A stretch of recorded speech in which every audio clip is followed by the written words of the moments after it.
Hello বন্ধুরা, তো দেখুন চলে এসেছি। আমি এই সামনের বছরে এসেছিলাম, এই বছরে চলে এসেছি দেখুন গ্রামের পরিবেশে।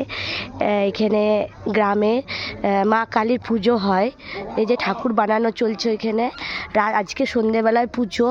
তো ঠাকুর এখন আমাদের এখানে যেদিনকে পুজো সেদিনকেই রং দেওয়া হয় আর সন্ধ্যের মধ্যে ঠাকুরটা সাজ দেওয়া হয়। তো দেখুন কি সুন্দর গ্রামের পরিবেশ।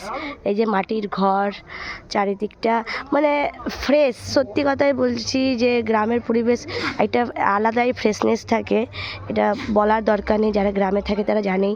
তবে আমরা খুব একটা এমনি পরিবেশ পাই না, তো আমরা পেয়েছি। তো সত্যি কথাই বলতে ভালোই লাগে, খুবই মজা লাগে আর খুব আনন্দও লাগে। চলুন আপনাদেরকে বাকিটাও দেখাই। এখানে রান্না বান্না দুপুরের, এখন জলখাবারের সব সরঞ্জাম চলছে।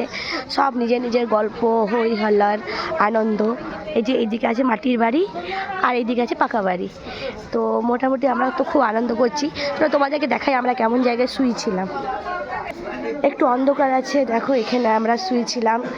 আর কিছুজন এখানে যারা বয়স্ক তারা উপরে, হ্যাঁ, আর যারা এমনি আছে সব নিচে। মোটামুটি দেখো, দেখতে হয়তো তোমরা ভাববে যে কেমন জায়গায় আমরা আছি, নিচে শুয়ে আছি। এটা কিন্তু ব্যাপার নয়, আনন্দটাই হচ্ছে মেন আনন্দ করতে এসেছি এখানে। দুদিন থাকবো, চলে যাব। কিন্তু এই যে নিচে শুয়ে মাটির ঘরে থাকা, আনন্দ করা, এটা একটা সত্যি একটা আলাদাই আনন্দ। আর দেখো তোমাদেরকে দেখাই, দেখো কত বোঁদে ভাজা হয়েছে। গ্রামের পরিবেশটাই তোমাদের কাছে তুলে ধরছি। শহরের তো সব কিছুই দেখানো হয়, কিন্তু গ্রামের তো দেখানো হয় না। তো দেখো গ্রামের পরিবেশ আমার খুব ভালো লাগছে, খুব আনন্দ লাগে। আমরা অনেক দূর থেকে আসি, আমি পুরুলিয়ায় থাকি আর এটা হচ্ছে বীরভূম।